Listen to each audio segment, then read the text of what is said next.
আলহামদুলিল্লাহ, শুকর আলহামদুলিল্লাহ। আল্লাহ তাআলার অশেষ রহমত যে আল্লাহ তাআলা আমাদেরকে তৌফিক দিলেন কিছু সময় পবিত্র কোরআন থেকে আলোচনা করার জন্য। সূরা বাকারার 1 থেকে 12 নম্বর আয়াত আজকে আমরা অধ্যয়ন করব ইনশাআল্লাহ।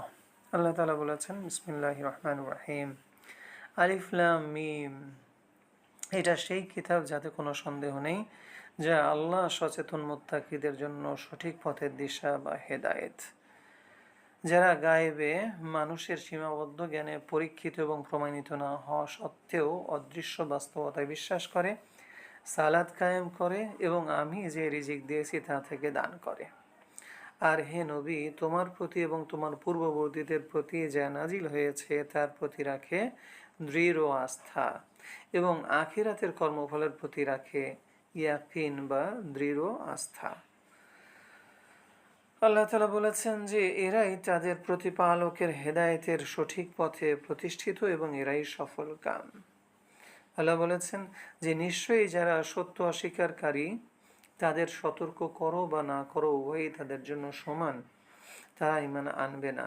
আল্লাহ তাদের অন্তরে এবং কর্ণে মোহর মেরে দিয়েছেন এবং তাদের চোখে আবরণ পড়ে আছে, আর তাদের জন্য অপেক্ষা করছে কঠিন শাস্তি। আল্লাহ বলেছেন যে আবার মানুষের মধ্যে কেউ কেউ কেবল মুখে বলে আমরা আল্লাহ এবং আখিরাতে বিশ্বাসী, আসলে ওরা বিশ্বাসী নয়। তাদের কর্মগুলো আসলে কেমন?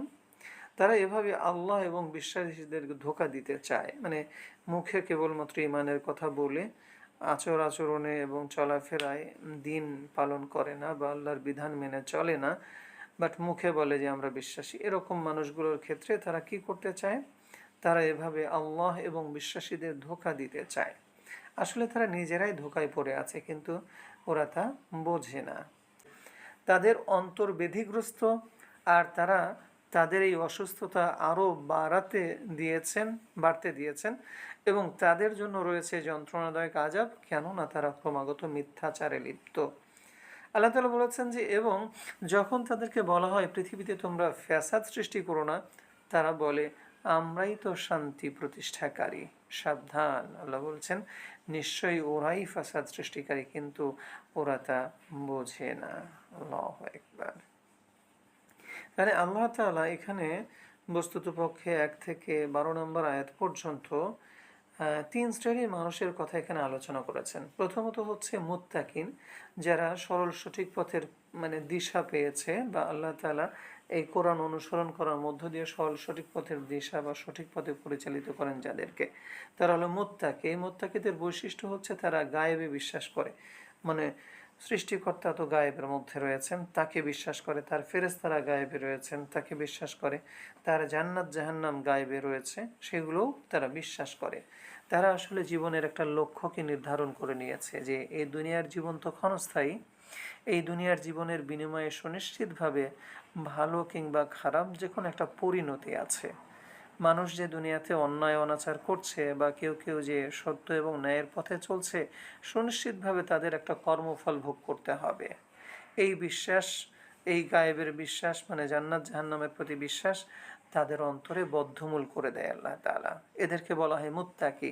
তারা আল্লাহর দিন পরিপূর্ণভাবে পালন করার চেষ্টা করা, হয়তো বা অনেক সময় তাদের গুনাহ হয়ে যায়, কিন্তু তারা সদা সর্বদা আল্লাহ তাআলার বিধান মেনে চলার চেষ্টা করে। এরাই হচ্ছে মুত্তাকি।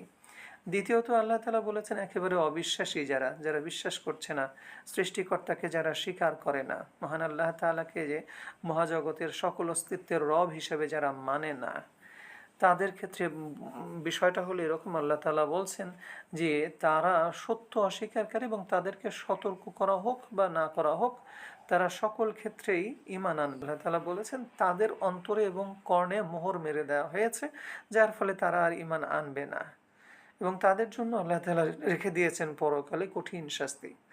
আর তৃতীয় শ্রেণীর মানুষের ক্ষেত্রে আল্লাহ তাআলা বলেছেন এরা আসলে মুখে বলে আমরা বিশ্বাসী, কিন্তু এদের জীবনযাত্রার মধ্যে আল্লাহর বিধান মানার তেমন কোনো লক্ষণ দেখা যায় না, তারা মুনাফিকের মধ্যে ডুবে আছে।